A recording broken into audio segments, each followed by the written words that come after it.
Shalom semua, selamat pagi. Ya, apa kabar Bapak Ibu semua? Biasa. Baik ya, puji Tuhan ya. Ya, Pak Gideon, terima kasih. Ya, senang ada di tempat ini. Nama saya Reynaldo Ginting, saya orang Bekasi, tapi sudah mau 19 tahun saya tinggal di Kalbar. Ya, jadi saya datang dengan istri saya Michelle dan dua tim kami, ada Heronsius dan Frankie. Ya, sebetulnya nggak diatur, ya mereka udah 5 hari di Jakarta. Nanti malam mereka ke Medan, ya naik kapal laut akan pelayanan ke penjara-penjara di Sumatera Utara sampai ke Banda Aceh. Saya dengan istri nanti malam ke Semarang, lanjut ke Magelang. Kami akan pelayanan di lapas rutan sekitar Jawa Tengah. Jadi di Kalimantan Barat kami fokus keliling penjara, membina teman-teman ex-napi, lalu ya Tuhan pakai mereka jadi berkat ya. Amin. Ya, kita mau belajar firman Tuhan saudara. Amin saudara. Kita buka Alkitab kita, Lukas pasal 10.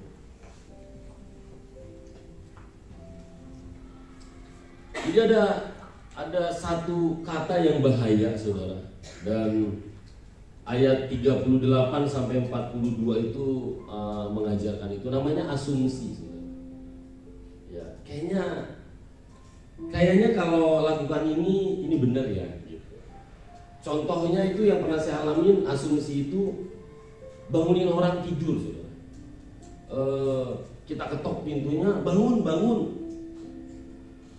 Kayaknya udah bangun, udah ngomongnya keras dan berulang-ulang. Padahal kita nggak dengar dia jawab kita, atau kita nggak lihat dia udah bangun. Di rumah kami ada beberapa anak. Satu anak kelas 4 SD itu kalau dibangunin lalu dia baru buka mata, kami pergi pasti dia tidur lagi. Jadi saya harus tunggu sampai duduk, malah sampai dia berdiri. Ya, jadi dulu saya sering berasumsi, loh kan udah dipanggil, masa nggak bangun? Ya padahal kalau orang lagi tidur dan nyenyak, itu alarm aja dimatiin dia bisa nggak ingat.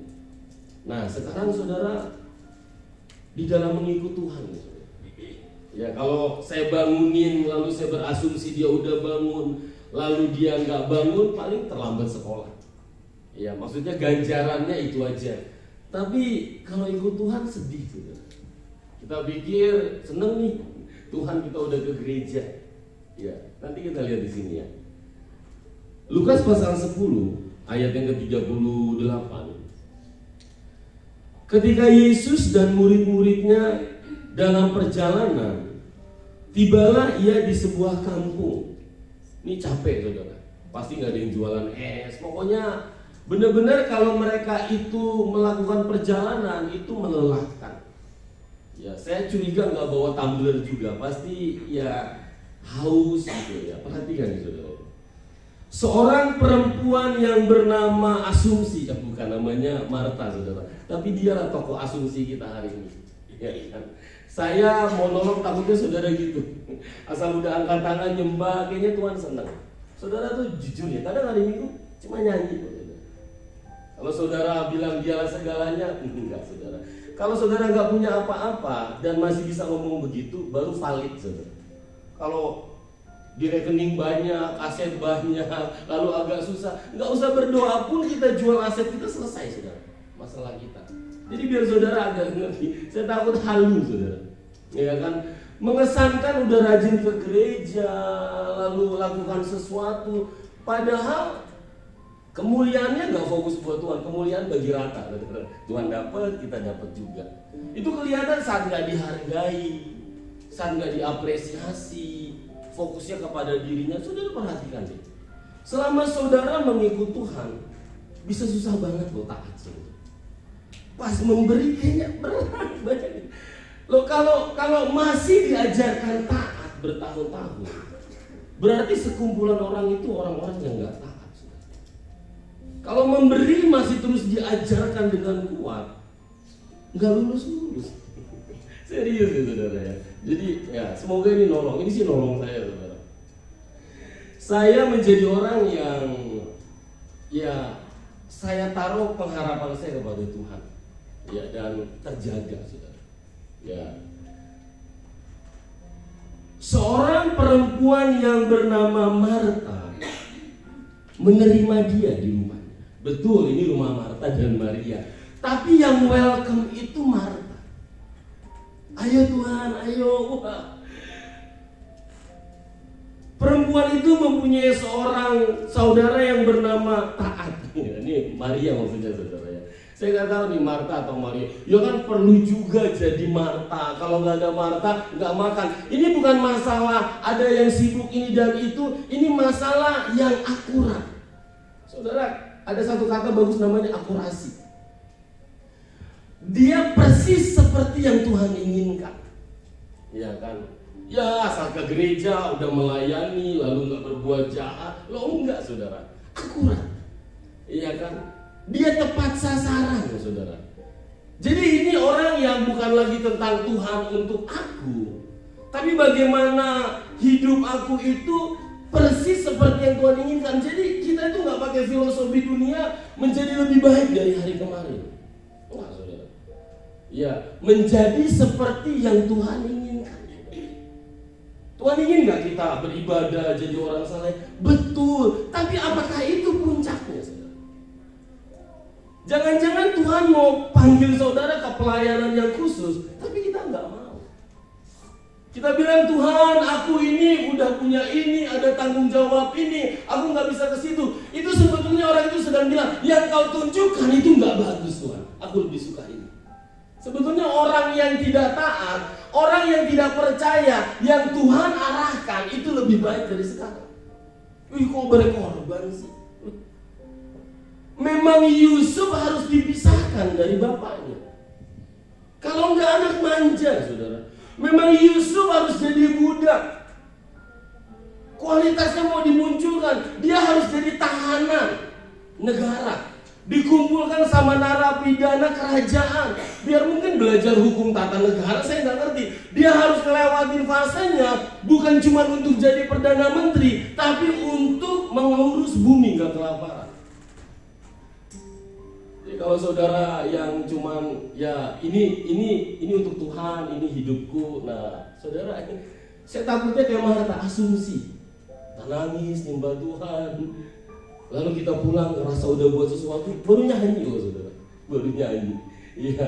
Belum ada yang dikorbankan, saudara. Jujur ya, ikut Tuhan tuh kadang saya mikir ya, nggak berkorban banget. Semua pengorbanan kita yakin banget balik berkali lipat. Loh, apa yang dikorbanin, saudara? Nggak ada. Saudara, kalau kita taat lalu sepertinya Tuhan nggak tolong, sepertinya kok tambah susah loh. Memang kenapa? Bukannya kisah cinta sejati itu selalu ada unsur pengorbanannya, saudara? Saudara ngerti ini kalau saudara punya anak, saudara lakukan yang terbaik dan dia nggak lakukan ke saudara, nggak ada apa-apa. Karena sayang. Makanya coba pengorbanannya ditingkatkan, saudara, tahun ini. Amin, saudara. Ya, kalau nggak punya masalah, cari masalah orang sini, aku pikulin bersama. Karena kalau nggak ada masalah, nggak mungkin muncul pahlawan. Nggak pernah ada pahlawan kalau tidak ada perang, saudara. Lagunya tadi bagus, berperang. Cuman kan kita abis ini ya di rumah nonton, santai. Tuhan urapi aku, ngapain di rumah, saudara? Kadang cuma dari rumah ke sini 5 menit minta penyertaan Tuhan. Jangan ngerepotin sorga, saudara. Gak butuh penyertaan untuk yang hidup buat kepentingan Tuhan. Tuhan pakai aku mengusir setan. Dia gak pernah ketemu orang yang dirasuk setan. Gak masuk akal. Tuhan berikan aku kuasa menyembuhkan orang sakit. Cari orang sakit, saudara. Kalau saudara sering ketemu orang sakit, orang kerasukan setan, orang susah, gak minta diberikan sesuai kebutuhan. Tuhan berikan aku sampai kuasa membangkitkan orang mati. Nggak pernah jadi jenazah, nggak masuk akal. Jadi biar saudara ngerti ya saudara, ini tempat pelatihan, prakteknya di luar, saudara.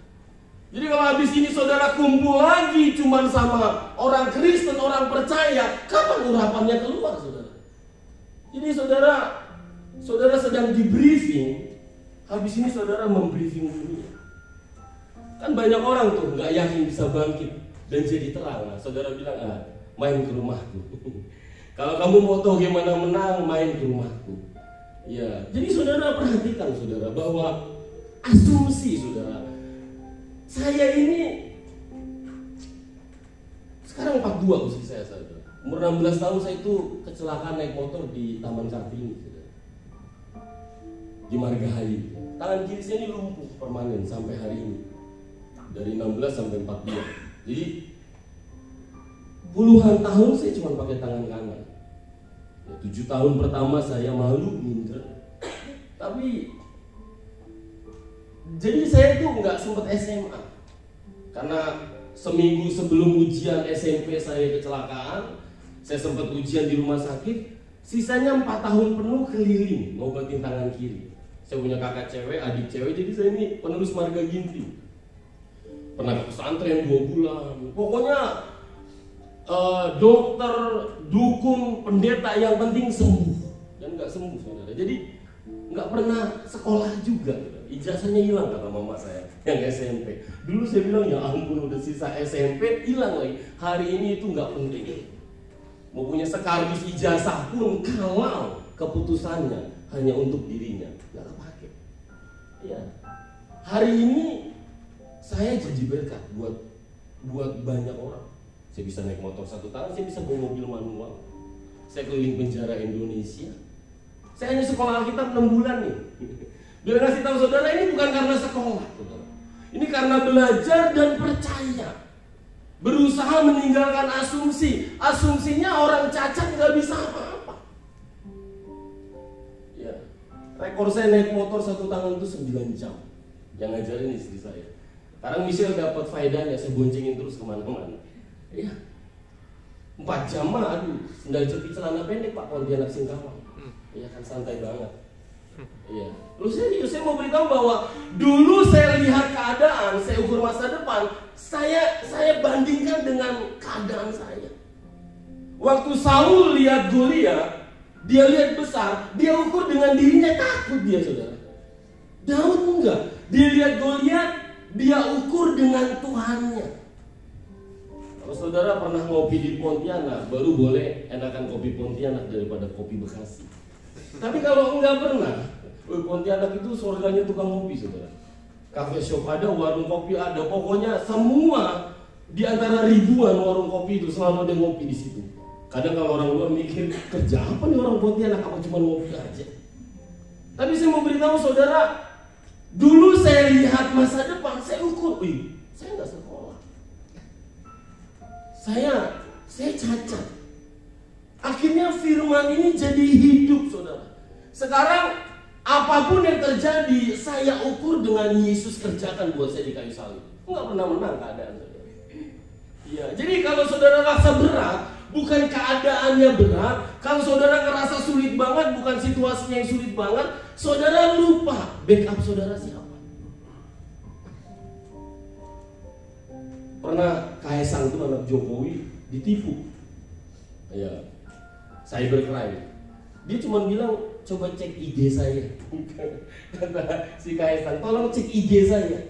Dia nggak marah-marah, kalau kita kan marah-marah, nanti aku laporin polisi. Anak presiden nggak, cuman dia mau kasih tahu penipunya, kamu lihat siapa yang backup saya. Begitu dicek anak presiden, minta maaf, saudara. Maaf ya, maaf. Begitu yang benar, saudara. Jadi kalau saudara itu sedang ada masalah dan rasanya nggak selesai, saudara cuma perlu cek di kayu salib, saudara. Semua yang Tuhan kerjakan, nggak ada bangsa yang melihat kuasa Tuhan seperti bangsa Israel. Hebat banget. Tapi kalau semua digabung lalu dibandingkan dengan salib, nggak ada apa-apanya.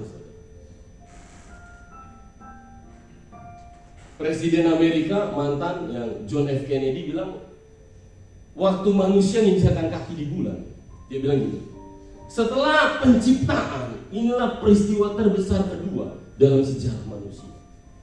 Langsung dikoreksi sama penginjil Billy Graham, bukan. Peristiwa terbesar kedua bukan manusia menginjakkan kakinya ke bulan, tapi Yesus mati di kayu salib. Jadi kalau keadaan saudara sepertinya berat, itu asumsi saudara aja. Tolong jangan curhatnya kebanyakan, tolong butuh teman curhat, lalu nangis sama-sama, besok jadi udahlah saudara. Kalau nggak selesai, telan aja itu semua, saudara. Nggak perlu ada solusinya juga kadang-kadang, saudara. Jangan-jangan perlu begitu, saudara. Kadang-kadang kita perlu gagal biar nggak sombong. Sudah bisa bayangin nggak kalau kita nggak pernah gagal, lalu ketemu orang gagal, makanya lihat aku, kan? Kayak gitu. Ya, karena itu saya mau kasih tahu saudara ini bagus ya. Perempuan itu mempunyai seorang perempuan yang bernama Maria. Perhatikan saudara. Maria ini duduk dekat kaki Tuhan dan terus mendengarkannya, sedang Marta sibuk sekali melayani. Loh, ini kan Maria perempuan Yahudi, saudara, saleh. Tidak mungkin dia tidak ngerti. Aku juga harus bantu, nggak mungkin. Apalagi ini kakakku. Dia menangkap sesuatu yang urgent dan dia siap dijutekin sama kakaknya. Jangan kelentang-kelentong di dapur lalu kita berdoa, kan kayak nggak mungkin. Manusia paling bodoh pun pasti nangkep ini salah, saudara. Tapi kenapa dia sampai ada kata dan terus mendengarkan perkataan? Keganggu. Aduh, nggak enak nih ya. Kok nggak bantu ya? Tiba-tiba Marta bawa sesuatu, keringatan, rambut acak-acakan, Maria duduk. Ini salah, saudara. Tapi lihat konteksnya. Maria menangkap sesuatu. Ini yang disebut akurasi.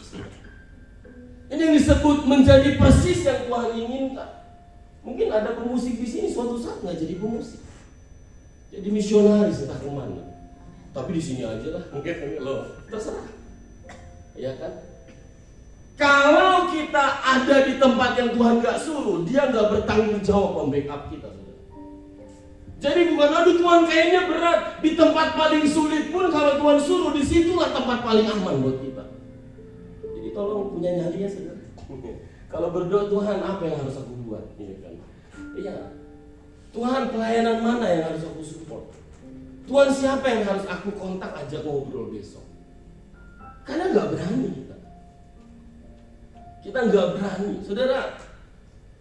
Seorang yang kaya setelah Yesus ngajar, Yesus sama murid-murid mau pergi, dihadang guru. Wah, dia bawa catatannya. Apa yang harus aku lakukan untuk dapat hidup yang kekal? Bayangin saudara. Habis ngajar, dikejar orang lalu dihadang. Ini nggak happy ending kisah ini. Ya udah, kalau kamu mau dapat hidup yang kekal, dikasih list. Kagum semua yang dengar jawaban dia. Semua sudah kulakukan sejak masa muda. Apalagi guru? Ayo guru. Aku haus dan lapar. Pernah ketemu gitu nggak? Atau saudara kayak antusias banget? Kalau kamu mau sempurna, pulang, data semua hartamu, jual dan kasih, jangan sama keluarga, baru ikut aku. Saudara yang lari dengan semangat ngejar Tuhan, pulang dengan sedih. Alkitab bilang hartanya banyak, sebetulnya bukan. Sebetulnya Yesus tidak sebernilai hartanya. Jadi sama orang yang gak kaya pun ini bisa terjadi. Dia cinta satu barang sangat, saudara. Oh enggak Tuhan, kalau yang ini. Kenapa Yesus bilang jual semua? Nggak bisa diisi kalau nggak kosong, saudara. Ya iyalah, pelayanan ini kan karena aku di sini. Iya dong, kan aku. Kenapa grup band itu begitu terkenal susah mempertahankan, saudara, lalu pecah? Biasanya vokalisnya. Dia bisa solo juga kok kalau nggak ada aku. Ya, jadi saya mau ingatkan kepada saudara bahwa ini nggak mudah, saudara. Ya kan? Kalau saudara mengutamakan kerajaan sorga dan kebenarannya, hanya sibuk buat kepentingan Tuhan, ini Bekasi nggak selesai-selesai diinjilin. Tolong saudara ya. Ya kan? Ini kan bukan cuma sekedar ibadah pulang, saudara. Iya. Harusnya setiap berita yang buruk tentang Bekasi itu mencoreng nama kita. Kalau kita bilang Tuhan kasih otoritas sama kita. Karena itu saudara, biarkan darah Yesus menyembuhkan, mengampuni, dan membuat semua cukup. Saudara tahu nggak yang paling utama itu? Diampuni dan diterima. Ya orang susah mah, kita juga kadang susah, saudara. Tapi saat saudara udah konten, udah utuh, udah diterima, saudara, nggak pernah ada yang like di hidup kita asal Yesus yang like, yang lain nggak penting, saudara. Betul kan? Ya, nah saya mau beritahu saudara, saat saudara udah utuh, udah punya semua, saudara bisa kasih. Saudara nggak pernah bisa mengampuni orang kalau saudara nggak punya pengampunan.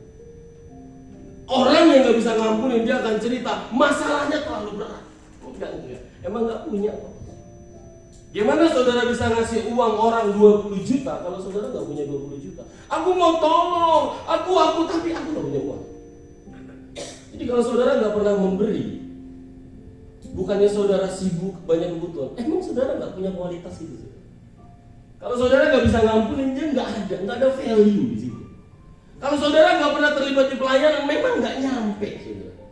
Nah, saya pikir saudara harus cek, saudara. Kita nggak tahu siapa yang dipanggil Tuhan duluan. Kan jangan sampai belum ngapa-ngapa. Saya waktu COVID nggak takut mati. Saya mah paling nggak semati-matinya saya itu udah berjuang melayani, saudara. Pernah nggak sih waktu COVID, saudara? Aduh, kangen ibadah ya, kangen pelayanan. Pas COVID selesai balik lagi, saudara, ke pola masing-masing. Ya kan? Kalau ada waktu ya. Ini kursi harus penuh, saudara. Kalau ada Yesus yang lebih penting dari kebutuhan pokok dan kebutuhan mutlak. Kalau ada Yesus yang diperlukan dunia, kok pada nggak kesini? Jangan-jangan saudara kurang sebar berita itu. Ada harapan, ada keselamatan. Cuman kan, ya malas repot gitu, saudara. Ke rumah orang malas, orang rumah kita lebih malas lagi, repot, saudara. Ya. Kami udah 5 tahunan tinggal bareng sama orang. Saya pernah tinggal dengan 15 orang, ber-15, sebagian besar ex-narapidana. Kalau saya boleh cerita, Frankie ini orang Sungai Pinyu. Saya yang jamin dari penjara Mempawah. Saya tanda tangan di atas materai, dia bebas. Kalau dia kabur, saya bisa masuk lagi nih, saudara. Wih, sebodoh itu, persis kayak Yesus, bodoh jamin kita. Pakai darah lagi kalau dia, saudara. Ya, sudah setahun tinggal dengan saya. Dan nanti malam ke Banda Aceh. Dia bawa 1 set alat cukur, kemana-mana nyukur gratis. Iya. Saya 3 kali masuk penjara. Bapak saja penjaminnya bilang, ini nggak usah. Nanti kalau dia bebas, dia akan balik lagi. Kok Bapak percaya sama dia? Sejam saya ngomong, nangis PK-nya. Saya bilang saya nggak percaya sama dia. Saya percaya saya bisa ngurus dia. Ya. Dan nggak semua teman-teman ex-napi yang kami urus bagus. Nggak semua. Cerita sedihnya banyak, tapi nggak apa-apa, nggak penting dia mau atau tidak, yang penting saya taat sama Tuhan. Ini sampai tanggal 24 mereka ke Banda Aceh sampai ke Sabang. Bayangin, saudara. Ya, dari latar belakang yang buruk tiba-tiba bercerita bahwa dia dipanggil keterang dari tempat yang gelap itu. Saudara nggak harus kayak kami, saudara. Tapi paling nggak kan dalam seminggu 1 orang lah, dalam setahun. Ya, mari belajar, saudara. Sedang Marta sibuk sekali melayani nih. Akhirnya Marta sampai di puncaknya, nggak sanggup dia. Ia mendekati Yesus dan berkata, saya nggak tahu nih apa guru boleh ngomong nggak, atau dia sentuh-sentuh, atau dia langsung marah aja begitu, saya nggak tahu. Ia mendekati Yesus dan berkata, biasanya kan Alkitab mencatat kalau ada yang mendekati Yesus karena pengen sembuh, karena menghormati, dia dongkol. Iya. Ia mendekati Yesus dan berkata, Tuhan. Salah Yesus jadinya di mata dia. Tidakkah engkau peduli? Berani-beraninya, asumsi itu ngeri, saudara. Iya kan? Bahwa saudaraku membiarkan aku melayani seorang diri. Suruhlah dia membantu aku. Ini langsung ada perang saudara. Dia udah males ngomong ke Maria. Menurut saya, Maria dengar. Dia pikir dia melakukan yang Tuhan mau. Dia berasumsi. Saya nggak bilang saudara sedang berasumsi. Siapa tahu, saudara. Kita kan nggak saling kenal nih, saudara. Iya kan? Ya, jadi saya netral nih. Siapa tahu saudara dipanggil buat sesuatu, cuma mikirnya kelamaan, analisa. Makanya orang pintar nggak bisa dipakai Tuhan, saudara. Pinterannya dari Tuhan kadang-kadang. Gimana kalau begitu nanti Tuhan? Tuhan tahu nggak kebutuhan aku ini? Enggak. Dari dulu aja kita dikasih makan Tuhan, saudara. Lucu ya, saudara. Kalau saudara melewati COVID, saudara diselamatkan sama Tuhan. Kadang perkara cuma waktu sehari, uang sekian. Lagian kan kalau agak babak belur karena Tuhan agak keren, saudara. Ya kan? Kalau menderita karena kepentingan Tuhan, Alkitab bilang berbahagialah. Perhatikan, saudara, ayat 41. Saya udah nyiapin 4 ayat, padahal 4 bagian Alkitab, ya kan? Tetapi Tuhan menjawabnya, Marta, Marta. Jarang Yesus menyebut nama orang 2 kali. Kayak ya ampun, kayak begitu lah saudara kalau orang Bekasi. Kok bisa ya, pada shock semuanya. Ya kan? Marta nih saudara ya. Engkau khawatir dan menyusahkan diri dengan banyak perkara. Jadi kalau lagi khawatir itu bukan sesuatu yang belum tentu pantas dikhawatirkan. Jangan pikirannya pecah kemana-mana. Gimana anakku kuliah? Gimana keluargaku? Aduh, berita ini buruk banget. Gimana nanti? Baru nonton berita. Makanya kurangin dengar informasi itu. Ya. Marta, engkau khawatir dan menyusahkan diri dengan banyak perkara. Perhatikan saudara. Tetapi hanya satu saja yang perlu. Maria telah memilih bagian yang terbaik yang tidak akan diambil daripadanya. Jadi mari berani datang ke hadapan Tuhan. Tuhan, apa yang kau mau di dalam hidup, di dalam keluargaku, di dalam uangku, potensiku, waktuku. Saya udah tahu lama, saya dipanggil Tuhan mengunjungi penjara-penjara dan membawa mereka ke Pontianak.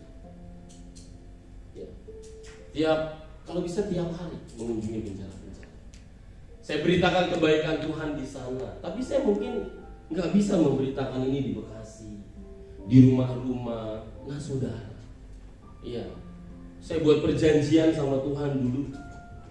2005 saya ada di pedalaman Sambas. Ya, baru 2 tahun terakhir pedalaman itu ada listriknya. Jadi bayang waktu saya 2005 ke sana. Ya. Saya bilang, Tuhan, saya urus penginjilan penjara di Kalbar. Tuhan urus hidup saya. Sampai hari ini dia pegang janjinya, saudara. Serius, ya kan? Iya. Saya nggak penggembalaan, saya tidak ada lembaga, saudara. Ya. Maret tahun ini 19 tahun saya jadi hamba. Dengan penuh keterbatasan, masih sering banget naik motor, saudara. Keliling ke sana kemari. Jadi saya mau beritahu sama saudara bahwa oke lah, sekarang saya bisa berkhotbah dengan baik, saya tahu firman. Dulu nggak tahu apa-apa, tapi karena saya taat, di situ pun Tuhan pelihara. Saudara bisa bayangin nggak tahun pertama saya pelayanan, gemetar khotbah, ya serius saudara ya. Ya ini gimana Tuhan, bimbang benar atau tidak, ngedoakan orang bimbang, tapi karena saya mau ke sana. Jadi bukan karena saya, pantas lah, hamba Tuhan luar biasa, enggak. Dulu tuh, waduh cukup banget, saudara, katro banget. Jadi saya mau beritahu bahwa Tuhan menunggu saudara melangkah. Ya, jadi mari saudara, hanya satu yang perlu. Saya berharap saudara terus serap firman, terus hadir di gereja, terus mendengarkan, lalu di titik tertentu bilang, Tuhan, apa sekarang? Pasti jiwa-jiwa, apa yang harus aku lakukan? Kalau Tuhan bilang yuk terlibat dan dukung, mungkin persennya tambahin. Oh udah 50%, aku mau tambahin. Ya. Saya berharap saudara bisa nangkap ini, saudara. Saya sampai ke Papua sana, sampai ke kota Cane, saudara, Aceh Tenggara, saya kunjungin penjara. Kemana aja? Dan saya akan kasih nomor handphone saya yang cuma satu itu. Kontak saya itu udah 6 ribuan. Ya. Kan pasti nyusahin gitu. Orang bebas dari penjara beda gitu. Pasti nggak punya apa-apa. Orang kalau pulang dari rumah sakit, wah masak enak di rumah. Sakit lalu sembuh gitu, syukuran. Tapi kalau bebas dari penjara, dia ke rumah, kunci semua lemari, pintu kamar, semua kan masih curiga kita, saudara. Sehingga seringkali waktu ditolak mereka kembali ke dunia lama. Tapi saya menang, saudara. Saya senang banget sekarang. Ya, kasih, ayo ke Kalbar, yuk ke Ponti. Ya, dan sudah berjalan aman. Hari ini kami punya komunitas namanya Love Borneo. Mereka nih teman-teman saya di Pontianak lagi kunjungin satu kampung. Jaraknya nggak jauh, 1 jam saja. Mereka pelayanan. Jadi biar ini apa ya, menolong saudara untuk apa nih, mumpung awal tahun. Biasanya nih pola 2023 mulai terjadi lagi nih. 1-2 hari aja yang resolusinya dilakukan biasanya, saudara. Ya kan? Karena ada namanya autopilot, saudara. Ya, dia kayak udah terkondisikan. Ya, tunggu aja nanti dia persis begitu aja. Nah, makanya saudara, kalau pesawat sudah otomatis autopilot, misalnya terbang di ketinggian 20.000 kaki, dia pilotnya sambil ngopi baca buku, pesawatnya stabil. Kalau di depan tiba-tiba ada sesuatu harus di ketinggian 22.000, baru pilotnya itu pegang kendalinya dinaikin sampai 22.000.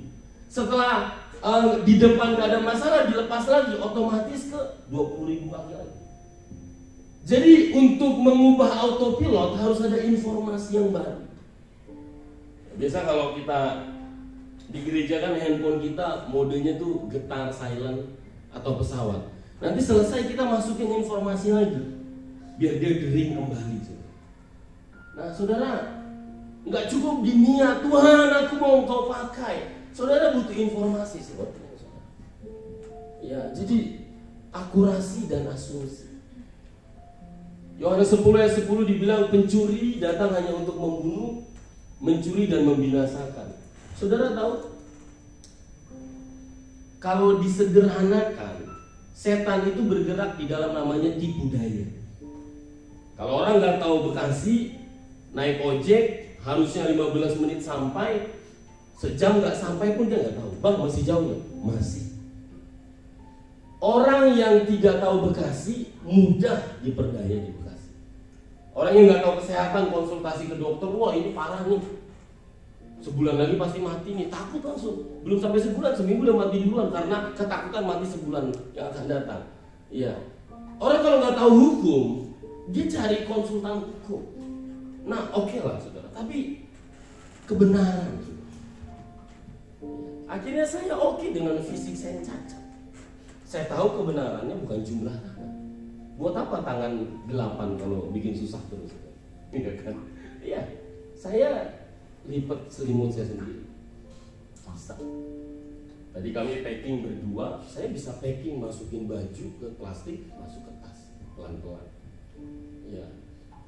Maksudnya begini saudara. Aduh, aku fisikku begini, aku dihina sama dia loh. Memang kenapa dihina kalau nggak merasa terhina? Bukankah kita setuju sama penilaian rendah orang itu tentang kita? Berarti kita juga memang rendah penilaiannya. Saudara berani nggak sih datengin dokter yang spesialis dan bilang kamu ini sebetulnya bodoh? Dan waktu orang bilang ke dokter itu bodoh, dia nggak terganggu, nggak masuk akal. Kalau ada orang bilang Naldo kamu nggak bisa khotbah, saya langsung tinggalin orang itu, dia nggak ngerti apa-apa. Maksudnya gini saudara, hanya orang yang sadar dia jelek dan dihina jelek dan dia setuju. Iya, jelek nih Pak Naldo, saya lihat ke belakang pasti ngomongin yang lain, ngerasa tampan saudara. Sangat, itu udah deal, nggak bisa diganggu gugat. Jadi penilaian orang tidak ada faedahnya dalam hidup saya. Jadi kalau saudara masih nggak ngerti siapa saudara, itu gampang diombang-ambingkan dan sering sekali nanya orang. Tahu nggak? Kalau orang keseringan nanya, berarti dia nggak rajin bercakap.